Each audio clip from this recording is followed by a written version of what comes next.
হে আমার ছাত্র জনতা ভাইয়েরা, তোমরা আর একটা যুদ্ধের জন্য প্রস্তুত হও। সে যুদ্ধটা হলো সেনাপ্রধান ভারতের দালাল ওয়াকারের বিরুদ্ধে, সেনাবাহিনী দেশপ্রেমিকদের বিরুদ্ধে নয়। এই সমস্ত কুলাঙ্গার ওয়াকারদের জন্য এতদিন দীর্ঘ 16টা বছর এই বাংলাদেশকে লুটে ফুটে খেয়েছে ওই শেখ হাসিনা, ভারতের দাসী। আর ভারতের দাসীগিরি চলবে না। এখন ভারতের দালালদেরকে হটাতে হবে, বাংলাদেশকে, প্রিয় মাতৃভূমিকে বাঁচাতে হবে। জেগে উঠো, তোমাদের হাতটি শক্তিশালী করো ছাত্র জনতা ভাইয়েরা।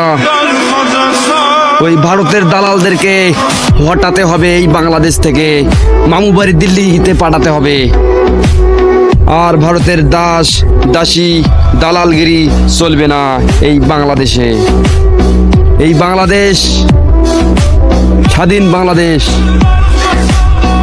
এই বাংলাদেশে ভারতের দাসীগিরি আর চলবে না। ভারতের দালাল হটাও, বাঁচাও দেশ। আগামীতে ছাত্র জনতার নতুন এই বাংলাদেশ।